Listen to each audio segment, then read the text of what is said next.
Good morning and welcome to Morning Blend Business on this Wednesday, June 8th, 2022. Welcome back to our Morning Blend listeners. Once again, I'm Dwight Strawn along with Chester Robards.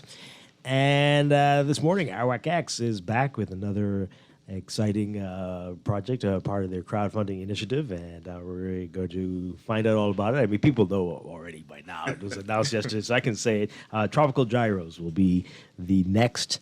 And CEO Kevin Culmer is joining us this morning. Morning, everybody. Along with Brea Deveaux from Arawak X, along with Winston Rolle. Great to have you with us. Good morning. Pleasure to be here. All right. So let's get, for those who aren't familiar, we'll come back to Tropical Gyros in just a bit. But for those who don't know, we've had you all on so much over the past few months. But for those who might have missed it, what Arawak X is all about and what you're hoping to accomplish here. Well, Arawak X is a stock exchange operating in the Bahamas, and the current product is a crowdfunding platform. And so we work with companies, very talented companies such as Tropical Gyro, to go out to the public and offer the Bahamian public an opportunity to purchase shares in their company, help them achieve their objectives, but also provide a return on investment for all of the investors, and of course, to help to spread the wealth in the Bahamian economy. Mm-hmm. All right. Okay. So how has it been going so far? It's been going great. We've as you know, we launched last August. We had a successful launch there with Red Lobster. We saw some adjustments that needed to be made with the way we structured our offerings, and so we've gone through some adjustments, and we are glad to come out of the gate again with Tropical Gyro, which we feel would be very successful. Yeah. Yeah. All right. So let's talk about it. Tropical Gyros. I don't see the samples that were there. Well, yeah, it's kind of rough early in the morning. I can imagine. Because I got to maintain my quality of product. I don't like to use leftovers. Oh, okay. You don't have a breakfast gyro, right? Not yet. we do have it in the. I have a full menu for breakfast. Oh. I just haven't initiated yet. You know, I will be honest. Breakfast is a tough go, right? Because you have to really get up early in order to meet that breakfast crowd. A breakfast menu, some breakfast gyros that will come down the pike at some point. I'm just, so it will come. All right, so take us back. Tell us all about Tropical Gyros, how you got into this. Okay. Take us to the very beginning. All right. Well, again, good morning, everybody, and thank you for first and foremost for having us on your show this morning.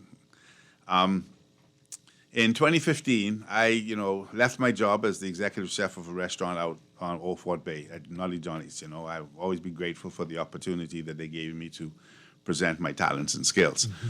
But that being said, I needed to find something to do. So I had already booked a booth with the World Relays and for Junkanoo Carnival that year. So I decided, what am I going to do? So I came up with this idea of a sandwich, and I put it together. My wife came home from work that evening, and I said, okay, what's for dinner, everyone? So they wanted to know what I had for dinner, so I gave them these gyros. They said, well, what is this? I said, just try it. I did the jerk pork and the jerk chicken. I said, just try it and let me know.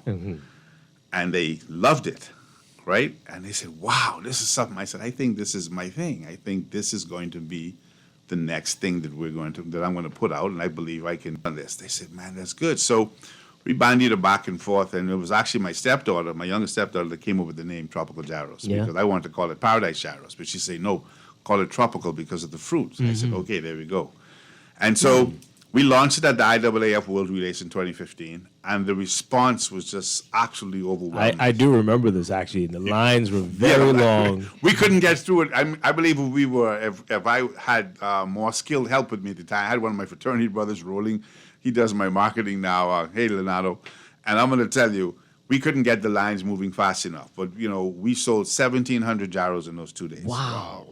Okay. But it was so popular, it seemed like people knew it already. No, they just, you know what it was? People started walking, the first person started walking around with it. So what is that? Because at our offerings especially, people are so used to holding a styrofoam container in their hand, right? And it was at the World Relays that I realized at that point that I hit something. Yeah. I found something. And so from there, we started we did the Junkanoo Carnival concert, did very, very well there, did like about 1,200 gyros that night. My goodness. Boy, it was tiring, I'll tell you. I remember coming home at 7 o'clock in the morning from the concert, but wow. I knew that we had something. So we started doing deliveries from home. And then I rented a professional kitchen in August of 2015. And then in February 2016, I took a outdoor location on Gladstone Road in a landscaping company opposite BFS. So we started getting some walk-up traffic then, in addition to deliveries. So, and then in 2017, of course, I opened up, and from there we've been going strong. Right. And so it's been a wonderful journey. Of course, we've increased the offerings from just the jerk chicken gyro and the jerk pork gyro to more sandwiches, more offerings, and we now even have a bowl, a tropical gyro bowl. Wow. That includes peas and rice, salad, plantain, and whatever protein you want that we have on our menu, and that's becoming very popular as well. So we're now at the point where we feel that we need to take our to see out our vision, because the vision that I've had, I knew that this can be something that can be franchised locally and internationally. I think that the brand can stand on its own. We've weathered the storm with COVID through the assistance of, I must say this, the government loan program, the assistance that they did in 2020 helped small businesses. That helped us as well through the process and through grants. And but the persistence of the staff and also the support of the community has helped us to weather this the COVID environment. Yeah. And we were built for it because we were a takeout restaurant. Right. Yeah. So that really helped. I think the model for that really helped and using delivery service. So moving forward now, we've had 5 years. We feel we have a strong foundation. So now it's time to go to that next step. We had expanded to downtown at the Point in 2019, in summer of 2019. But of course, COVID came. Yeah. And we just couldn't sustain the location.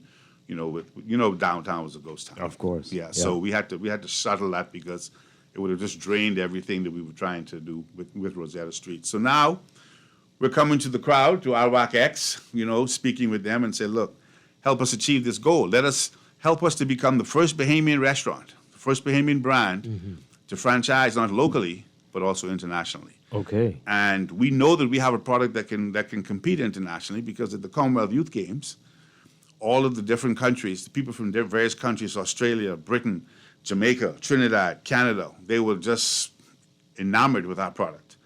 And we're like, wow, this really, you should bring this here, you should bring this there, and for Jamaicans to talk about the jerk and say, this will do well over there. That's pretty impressive. That said a lot to me at the time. Excuse me. So, we feel that we've done a good job, but in order to get to that point, we have to take that next step. And the next step is to build out and develop our production distribution center. That's integral to any expansion efforts that we can do moving forward. All right. So tell us more about it. You're seeking, is it 850,000? Correct. Right. So this is to franchise out or production or all of the above? All of the above. Oh, okay. The first step would be to build the production distribution center, because we need to be able to. My thing has always been consistency and quality, okay? In order for any restaurant to remain competitive, you have to be consistent. And now that you talk about having multiple units, you then have to be able to have logistical support to ensure the consistency of that product. Okay. And, you don't want it to be a situation where people say, oh, go to Rosetta Street, it tastes better. No, I like it better at Carmichael. Oh, I like it better at Cable Beach. No. The food has to taste the same no matter where you eat it, whether you eat it in New Providence, Jamaica, Ontario, or Florida. Yeah. Right? Well, how are you going to mitigate that? Because, even the big brands have problems like that. Well, the biggest problem that I have encountered, right, with that is the operations of the actual locations aren't staying on top of the insurance of the product quality that remains consistent. I'll give you an example. I used to work for Popeyes in New Orleans. That's where I got my start, 1985. And the other day I went to Popeyes on Prince Charles. And I grabbed the chicken and I looked at it. And I went up to the manager. Going to get us in trouble, right? No. Okay. Maybe I shouldn't say the name. But anyway, here's what happens. Because I knew what their process was, I could see that they didn't follow the process. Okay. And I told the manager that. And I learned that from 1985. So what entails first and foremost is our production distribution center, all of the sauces, the seasonings, the dressings, everything will be made there. under my watchful eye. Okay. Right? All right. And then sent out to the rest. So at that point, in the actual location, the only thing that has to be done is cooking and making of the sandwich. Wow. So no sauces, no seasoning, nothing has to be. The only thing that has to be seasoned will be the French fries, but the seasoning mix is already blended for you. Right. Okay? So that then makes it a lot better, right, to ensure the standard and consistency remains the same. So the fact that we will control at the production distribution center the preparation of the raw product from a point of, from seasoning, and then all the restaurants have to do at that point in time is to cook Yeah. and make the sandwich. And when we go to the U.S., we would have the same process.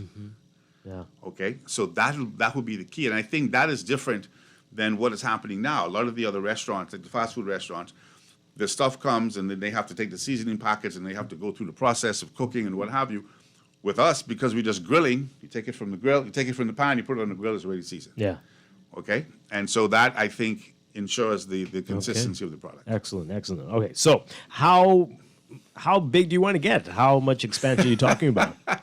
Well, I think that New Providence is ripe for. We could probably do three units here in New Providence, and then maybe Atlantis, where there is talk of the Family Islands. I have people interested in Eleuthera. I have someone interested in Abaco already at this point in time.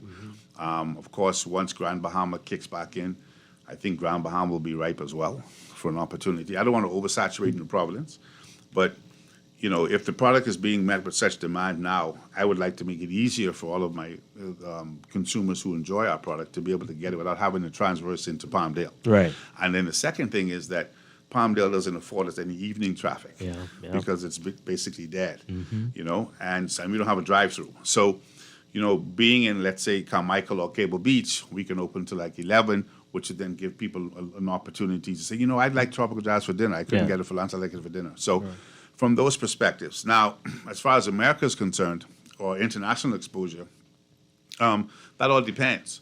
There is talks of international food company who might be interested in tropical gyros and bringing us over there. Okay. So there is that talk.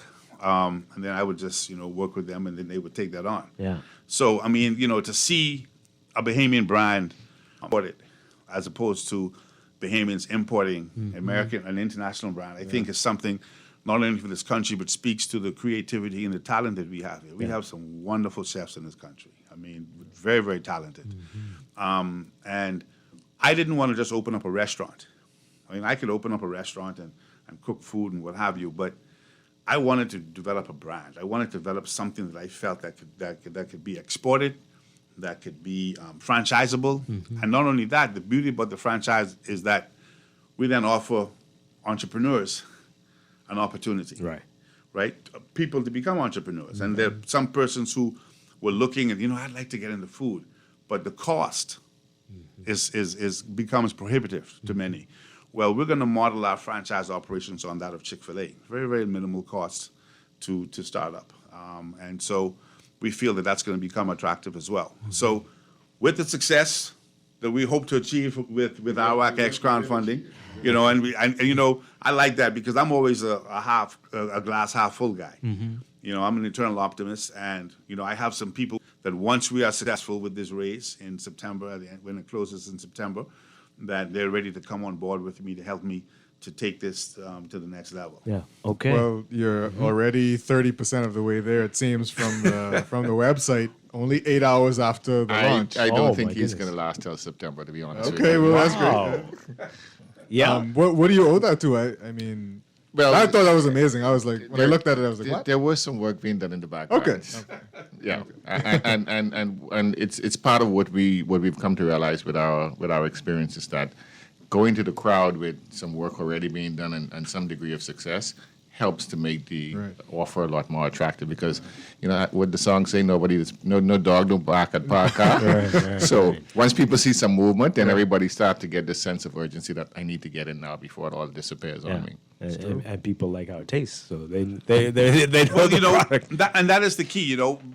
It was, look, people said to me, well, why are you trying to? Even sometimes some people who come for us for the first time think we're Greek and we have the tzatziki sauce and we use the spit. And I said, no. I said, the Greeks have their flavor. It's a great flavor. Is that why you don't call it Eros? That's why I don't yeah? say Gyro, you know, and I apologize all the time to the Greek community Yeah. for that, right? Because, you know, I'll tell you a little funny story. I don't know if you remember, Ving Rhames is the spokesman for Arby's. Right. And they had a commercial a couple of years ago where they were doing gyros. And so he would come on and say, we have the gyros. And they pulled the commercial in about 3 months. And then he came back 2 months later and he says, we have the gyros. Right. So obviously the Greek community was upset that they had bastardized the name. So I understand, you know, people, you know, messing with the name. So I Do you always get say that from the community here? I have, you know, jokingly. Yeah. But, you know, behind every joke sometimes there's a little bit of truth, okay? So I always like to apologize to them, you know, and so I say, you know, we Bahamianized it. Okay. And so I want people to know, so we say gyros because, you know, we take words and we Bahamianize Oh, them. yes, we do. Okay? So, you know, I mean, we take thing and we turn it into ting, you know? So, you know, that's what we do. And so I felt that was synonymous with what it is that we're trying to accomplish, right? We want to bring the Bahamian, we fuse the Bahamian Caribbean flavor together, Yeah. you know? And they recognize that, you know, my wife, hey, Pam, you know, been great support to me. I'm going to tell you, I couldn't have done it without her support. Yeah. You know, and they said behind every successful man is a strong woman. But she's not behind me, she's beside me. Okay, wonderful. And so, you know, she works with the company. She does all the HR stuff for us. You know, and as we, you know, we downsize, of course, when we close the second location. So right now, you know, she's just sort of gearing up, waiting for when we get this expansion to come back full force. So she's ready plotting and putting things down of what she's going to do with the staff and get the staff motivated to move forward. So, you know, as a team, you know, we're trying to take this to the next level. Even my 4-year-old, she likes to come in, and when she walks in a restaurant, hi everybody, she hails everybody, and she says she's ready to work too. So, Oh, my goodness. I hope I don't get in trouble with child labor laws, but She's just a taste tester, right? yeah. She says, Daddy, you have the best fries. Your fries are better than McDonald's. I said, right on. There you go. All right, Kevin Culmer, we're going to come back to you to find out more about the franchising opportunities. But Brea Deveaux and Winston Rolle, tell us about like FAR and what people who want to invest, what they need to do right now. So I think Winston gave a really good overview of why we're seeing that 30% bar There we at go. the moment. So thank you to everyone who's participating already. And So what does that mean? That people already have pledged their money? They are exactly. ready. Immediately Invested, at the launch at 9:00, we were getting people coming in the website, signing up, and that's one key thing we want to talk about. So if you've already been through our platform, if you invested in one of the other companies, you are going to see some new changes on the website. We took a 6-month hiatus that you guys saw, but on our end, we were making adjustments, making it better for the investors, making it better for people to access Arawak X. So you will see some changes on the website. They should be simple and easy for you to walk through, but you know, once you go to the website, ArawakX.com, you want to invest in tropical gyros, you invest now, and then you are going to walk through some documentation in a short, very, very short form. But if you have any trouble going through it, you can always contact our offices. We're very responsive. I think even on our social media channels, you can reach out to us and we'll help you out. But it is a more simple process if you remember the last one. Yeah. And then new investors, it should just be a walk in the park for you. You don't even have to remember what the old what the old process was. Yeah. So hopefully you'll be excited to come on board and get in there before the 90 days because I don't know at this rate if it's going to last as long. I don't see it. Oh, so what happens if you hit the target If you hit by the tar- next month? if Then you- what? That you can't get any closes. Yeah, it closes Okay. and he gets to start executing. Wow. That's the idea. Okay. Yeah, so you have the opportunity to, if he gets $850,000 before the 90 days, it closes, and it lasts 90 days to however much he raises Right. beyond his minimum amount. Okay. So, So talk about the minimum. What does that mean? So you could hit that and still. Well, what we do with each of the founders that we work with is we try to understand what their ultimate objective is, but also look at what is the minimum amount that they can use to get their project moving, where they can generate revenues, where they can be in a position to return, to give a return for investors. Right. Because that's what the key is. The key is you want to make sure that whatever they're doing is going to give the people who invest in them a return on their investment. And so that minimum that he has is what he really needs to get the production and distribution facility going. And so if he can just get to that, then we can get started. But obviously, the 850 is what he ultimately wants to have. Gotcha. Is it stated what the minimum is? Or? Yes, it is. It is stated 350. 320. 320. 320. Yeah. Okay. Yeah. All right. So what is the minimum that an investor can put in? Or how does that work? With his own, it's a minimum of 4 shares. Okay. So it's affordable to It's pretty just reasonable. everybody. Yeah. And that is part of our mantra. We wanted to ensure that whatever products and offerings we put out there was at a price point that all and sons we could afford it. We didn't want it to be where only certain persons in the society would be in a position to participate. Any maximum? As much as your pocket can afford. All right. Someone can finish him off tomorrow, right? There you go. There you go. There you go. Right? Yeah. You have some plans, right? I'll make some calls. All right, let's take a break. When we come back, we'll get more into what the future looks like for tropical gyros. And this is Morning Blend on Guardian Radio 96.9 Morning Blend Business. We'll be back. Stay with us.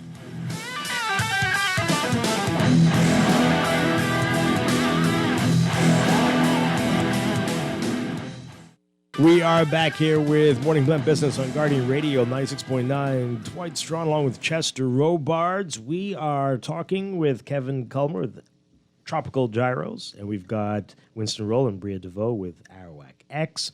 And inflation, prices are going up. How's that impacted your business? How's that been? Well, to say it hasn't impacted would be a lie. My cost of goods have increased by 7% in the past 3 months. Wow. So In just 3 months alone. in 3 months. So we were running at about a 37% cost of goods. We're now running a little over 44% for the last 3 months. So what that has forced me to do is to look at other avenues that I can reduce cost. In the food business, everything is taken out of a dollar in a percentage basis. And so, in order to maintain competitive without putting the burden on the consumer. So a lot of restaurants have taken the approach of increasing their prices. I haven't done that. I think that our price point is probably at the max that it should be for the type of service that we're offering. I was lamenting the other day that if I was in a sit-down restaurant, I could charge more money for my chicken salad, for instance. When I go to a restaurant and I see what they offer for $22 for a chicken salad, in comparison to what we provide, there's no comparison for what we offer on our chicken salad. Yeah. So what we've done is, I've done some adjustments with my labor, because there's 2 areas where you can adjust costs in your restaurant operations, and one is labor and one is your food. I don't want to increase my prices, but so I've adjusted my labor a little bit. So where I was running, where before I would run maybe 18% on my labor, now I'm coming down to like 16%. So I brought my cost, I've sort of cut the cost a little bit coming down. And so the other thing that we look at in battling the inflation component and no increasing prices is to increase sales. So we've been doing a lot of social media stuff. We're doing stuff now with Arawak X as well. And so we're doing a lot. We're seeing an increase in sales, even within this down period. We're about $80,000 over this period from last year. Wow. Okay. That's pretty impressive. And that's without raising prices. Yeah. So it's a testament, one, that we're bringing in new customers.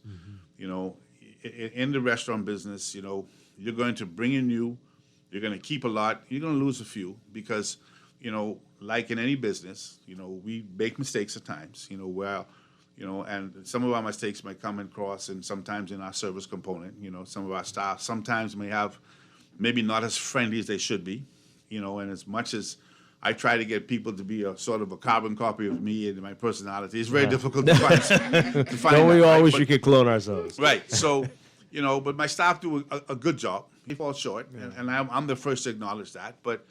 And so, we constantly try to reinforce, the service component. But so for us, trying to bring in more customers, right? And we're looking at ways to be, with technology,